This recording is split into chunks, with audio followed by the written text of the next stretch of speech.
now because there's also a March for Justice, which is underway in Accra, being organized by the youth wing of the National Democratic Congress. We join our colleagues on the ground now.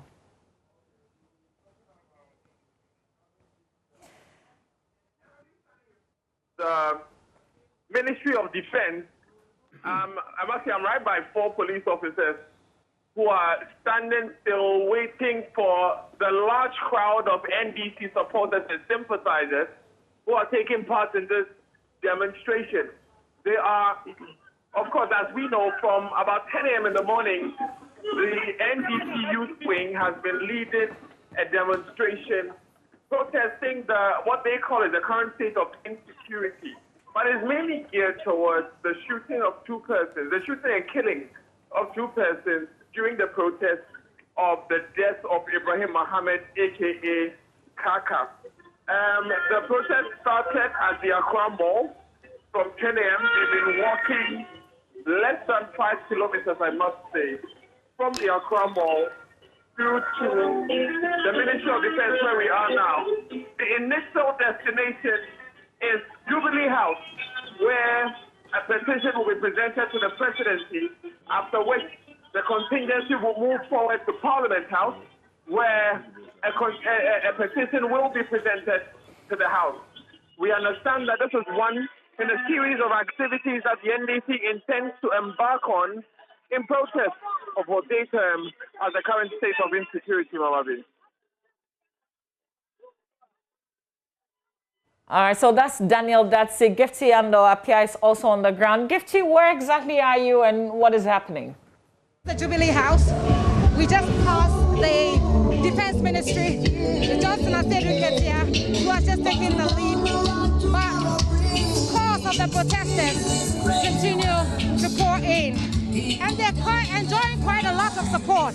If you look towards my right, you see people who have stopped work and decided to stand by and watch them. On my left as well, you can see some. And it's been a long walk, I must say, but not without scuffles. We've seen a few scuffles here and there between the protesters and the police.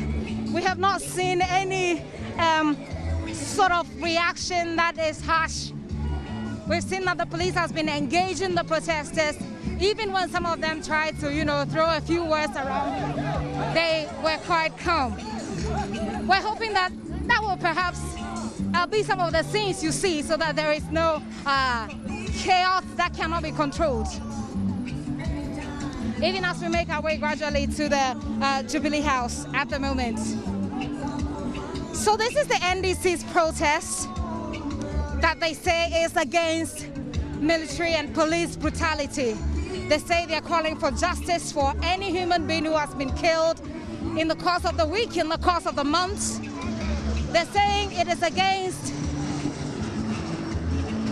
a pin that they say is being put on free speech. And they're saying that they're calling for justice for Ahmed Swale, justice for the Ejura killings, justice for Kaka, whose death, of course, sparked the killing in the first place.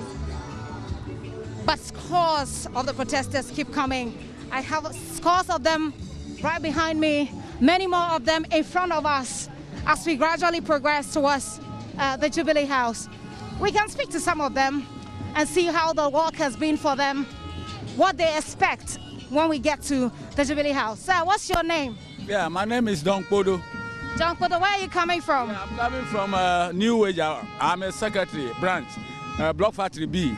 Yeah, now the problem why we are doing all this is that those unnecessary killings in the nation has been some problem to us. So we just want to prove to the nation that, or especially our leader being Nana Addo Dankwa Akufo-Addo, to see to it that all what is happening, he must wake up, stand and see to it that all those things have been captured down, which will not worry the nation.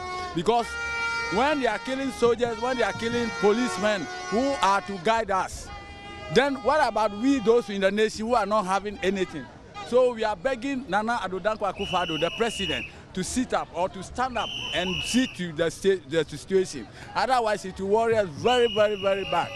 So we are walking towards the Jubilee House. Yeah. What are you expecting? Your leaders Your leaders say they are going to present a petition. Yes. What are you expecting when you get there? I'm expecting a very successful humble to the president. That the petition we are going to present to them, they should receive it and sit up and do something better of the petition, because we don't want a nation whereby we will be fighting each other in the nation, perhaps if we are not in the war front.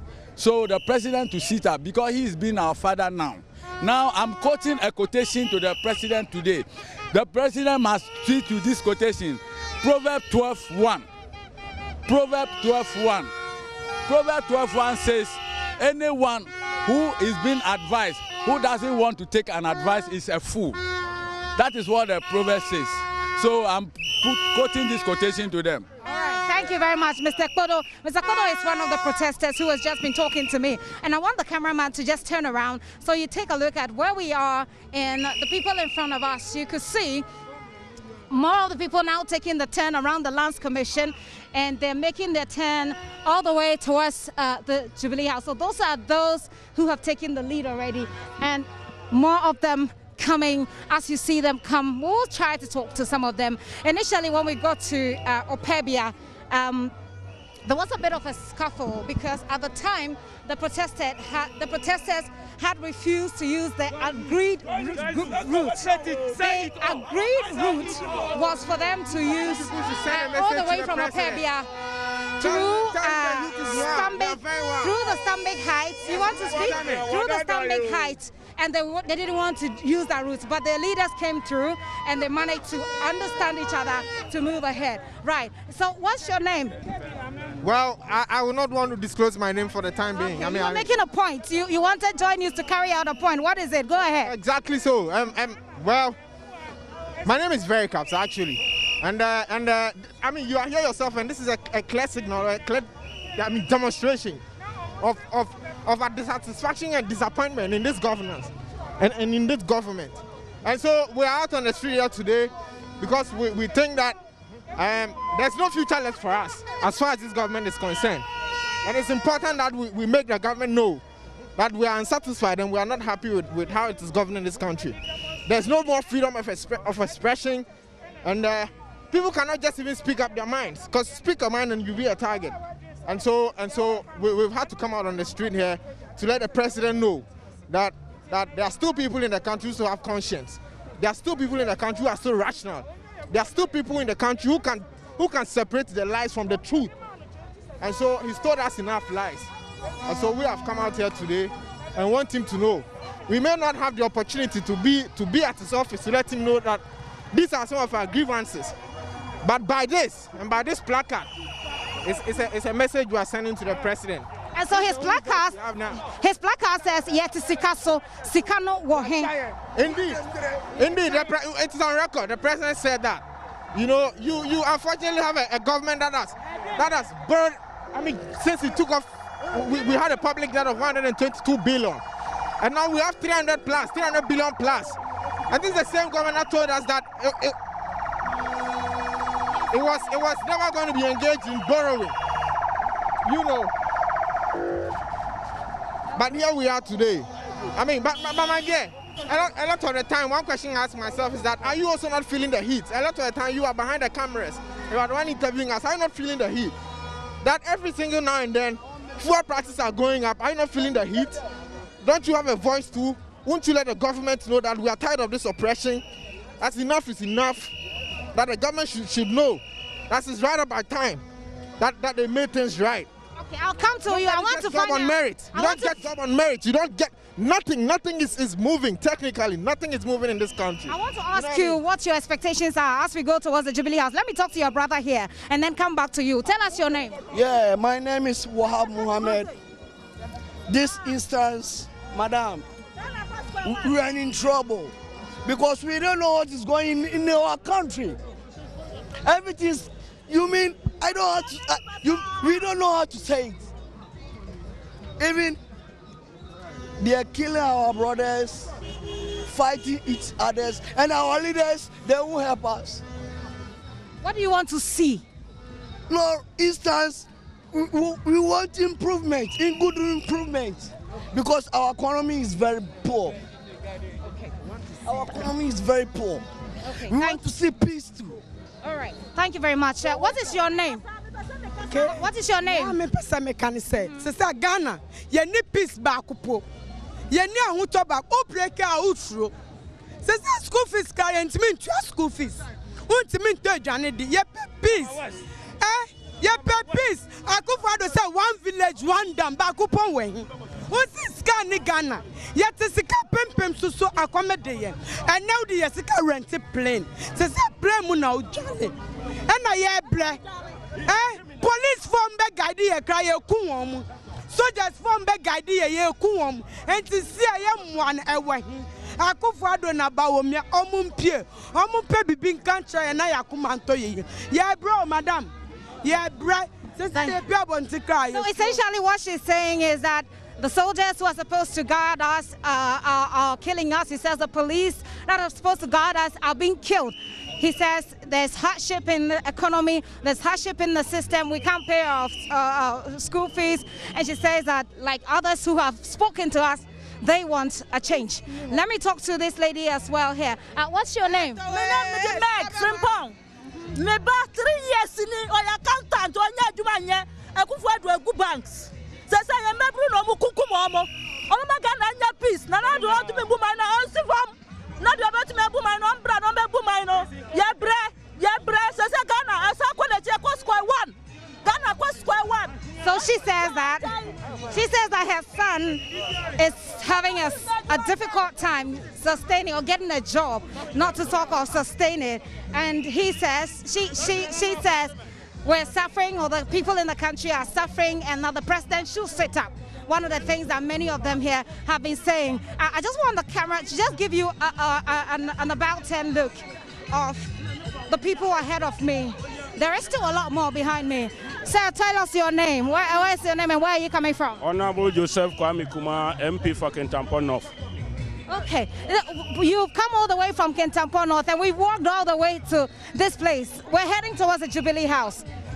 Your leaders say they're going to present a petition to the president. What are your expectations as we go? Yes, thank you, my sister and JoyNews for this nice coverage. I greet my constituents and I salute the whole of Ghana.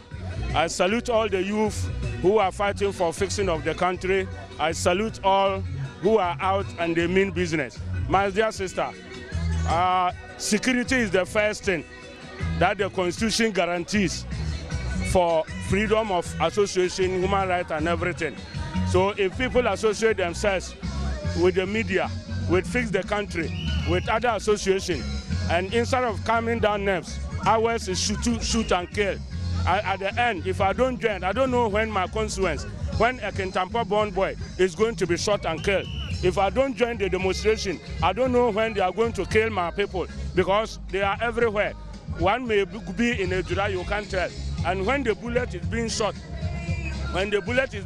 it doesn't know who is a CPP, who is a PNC man, who is an NDC man. And so we are saying that we are marching against injustice. And even when people are seen in broad daylight, people squatting, security men squatting to shoot people, and then they set up committees, the report doesn't go anywhere. So we are waking up. This is a wake-up call. We are all joining this march to fight for our people in various constituencies. As you can see, these are honorable members of parliament lined up here to fight for this cause. So we mean business. Thank you. What do you say to people who say, whatever the case, if you call for a protest, for an NDC protest, you will still have people coming out?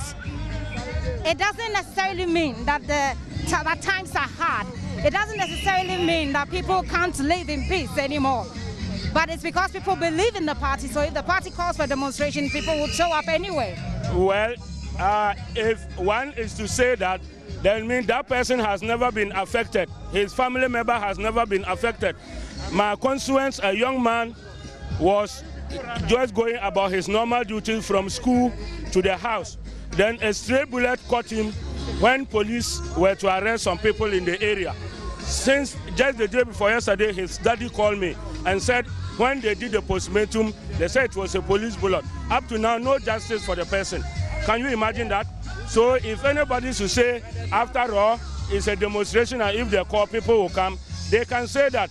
as I said, posterity, we live to be judged by posterity. Whoever says killing of other human beings is just as simple as ABCD, they shouldn't forget one day it will land on them.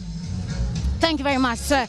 One member of parliament there for Kentampo, he says that, I mean, he's essentially echoing the message that has been put across by Johnson Asiedu-Nketia, who is just a few meters ahead of me in his vehicle as I speak. He has been saying that sitting down unconcerned, as he put it, is not an option. He essentially says, if you are in this country, you should rise up and speak. If you are a journalist, he says you should speak because you don't know when it will be your turn. If you are a soldier, if you are a police officer, he says, wake up and get up and speak. You don't know when it is going to be your turn. That's what he's just echoed here. So we're gradually making our way towards their first destination. Of course, they're going to Parliament as well, but of course, making a first stop at the Jubilee House. As you can see, it's all action here and a lot of action, I must say. In front of us, all of the people making their way towards the Jubilee House. Mamavi, I'm going to hand over to you now. As we go forward, we'll bring you more updates as we're nearing the Jubilee House. And that's Gifty Ando up here with Daniel Datsy on the ground, covering this protest. March for Justice is the theme. And it's the youth wing of the NDC carrying out this protest. Of course, we have lots of the members of the NDC, some from Parliament, others from the party executive as well. There will be more on this, but we're also keeping an eye on the probe underway in Kumasi, the Ejura probe. That three-member ministerial committee set up by the Interior Minister to look into events leading to the shooting and killing of some protesters in Ejura. Winston and Raymond Aqua will wrap things up here for us. We've seen Simon Osei-Mensah, the first witness, being called in to give his testimony before this committee, guys. Quite an interesting appearance. I mean, some revelations, for example, on whether or not the gentleman Kaka had some political leaning, on whether or not he believed his actions were right, and he says he has used it consistently. First, he said his actions were based on the Securities and Intelligence Act. When it was pointed out to him that there's a procedure for calling out the military, said, oh, we have used, it was impossible under the circumstances to go through that procedure. Hopefully, in the nearest future, when the military and the actual people who made the decisions on the ground come on board, we understand to the fullest appreciation of all the real issues that will come out of this. But now it's an interesting start. Indeed, it is, Raymond. And, you know, based on the questions that were asked the original minister, I mean, I would want to understand, for instance, he talked about, you know, picking intelligence, and he was in Accra at the time. And so it was difficult. He was unable to organize a meeting. But at least he could have reached, you know, the MISEC chairman. And when he was asked whether he had spoken to the MC, I heard him say that he had spoken to him after the event. Did he speak to him before the event? Did he speak to him while it was happening? He had picked intelligence on the 28th about the attack on the police office. Now, this, the death of two persons happened on the 29th, for instance. Between the 28th to the 29th, couldn't he have held any meeting to decide or discuss the way forward? I think that there are still some questions that begging answers. And I'm sure as the committee goes forward, they may have to invite Simon Osei-Mensah again. And the sticking point, right? The sticking point, you brought evidence. What's the source of the evidence? Yes. Well, he says he's protecting his evidence. Quite a journalistic approach. At some point, he wanted to take ownership of the piece of video clearly, that he had brought. Interesting.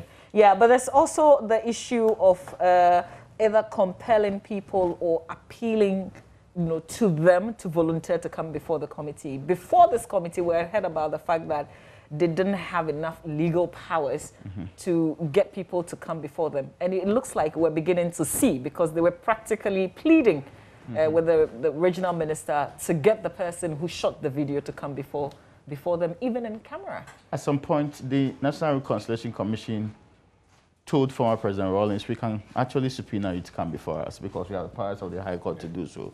That's been one of the difficulties people have had with a commission of inquiry and a committee of inquiry. The difference largely is the powers that, you know, Article 280 fleshes out what a commission of inquiry is supposed to be in the Constitution quite clearly. A committee of inquiry sounds more like a step down of what the commission of inquiry is supposed to do. And maybe that's why you see in the statement that was issued to the minister and also given to the public about the committee, it's as if this committee is working directly for the minister. The minister is supposed to present a report to the president. And so they are basically aiding the minister in ascertaining some truths, and the minister will finally put together what he considers to be the facts of the situation and present it to the executive president of the republic. Absolutely. And I guess we still continue to ask questions. Will the interior minister present the report as is given to him, or he will now also have to issue a white paper, if you like? But it's a facts-finding committee tasked to look into matters leading to the killing of some 2 persons in Ejura and also make recommendations. We've seen the first witness come through. Erastus Asari Donko is our man on the ground. He explains the committee will be sitting from 10 a.m.